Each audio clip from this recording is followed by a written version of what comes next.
Hello, students of Philosophy of Education course. Welcome to week 7, in which we begin to examine contemporary issues and debates in philosophy of education.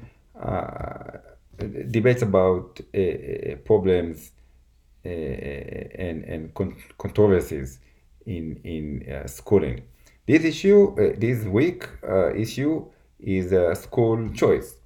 That is letting parents and students to decide for themselves which school the children will attend. We will look at these issues through a series of papers that comment on and respond to another paper in this series, as well as through a broad review of this topic.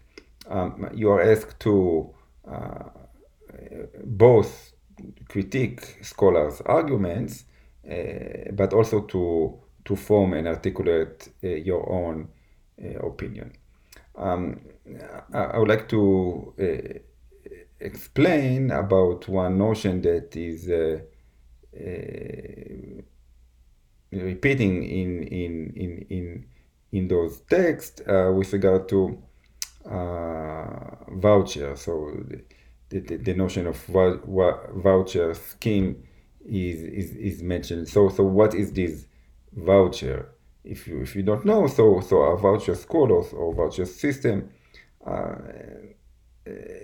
simply refers to the idea that the government funds a school chosen by the student or by the student's parents. So it is still a public school, but not the traditional neighborhood school that all the students within the particular catchment area have to attend. So the funding goes with the student whenever they attend. So the result is that schools compete for students to receive the funding that comes with them from the government. The funding is not from the parents as in private schools. So the two themes this week are: the first one is evaluating school choice arguments. In this theme, you are required to evaluate the arguments of Forster, Brighouse, and Geisinger on school choice. You are not required in this theme to state your own position on the matter, but to examine the argumentations of these three scholars and determine the quality of these argumentations.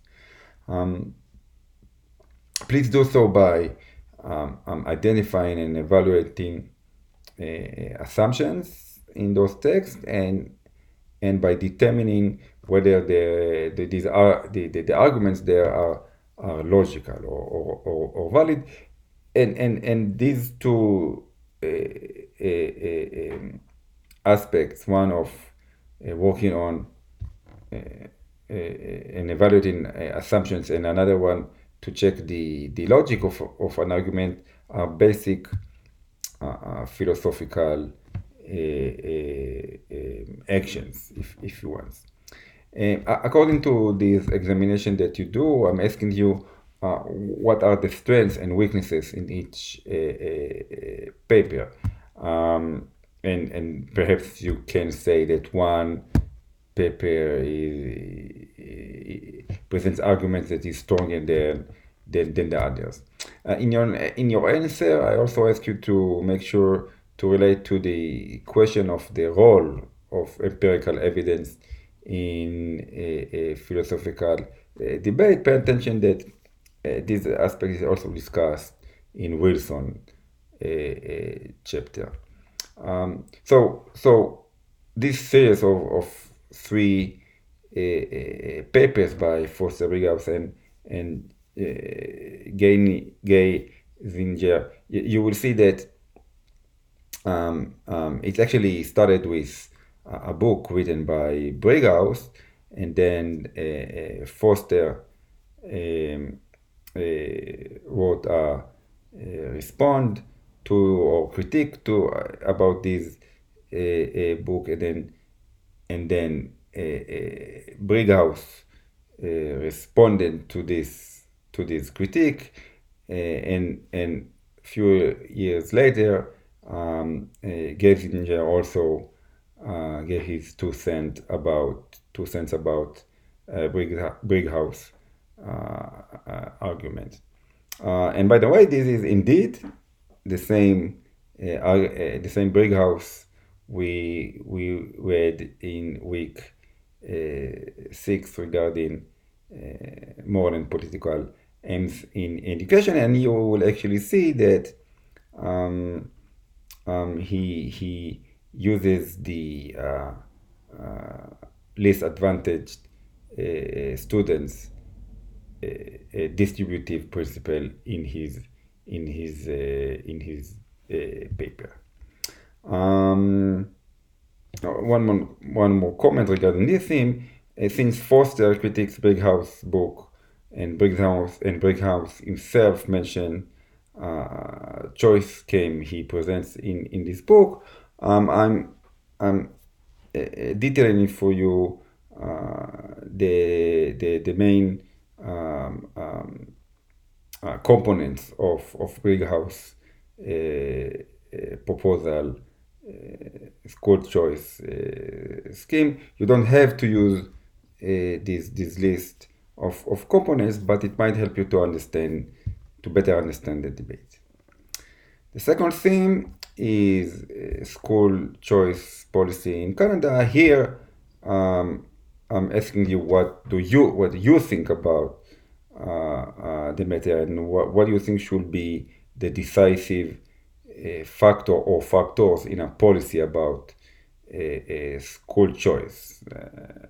What are the considerations that needs to be informing such a policy? For example, should matters of rights, liberties, and pluralism needs to take priority, or other matters of justice, equity, and democratic participation? And I mentioned in those aspects because Wilson discusses them in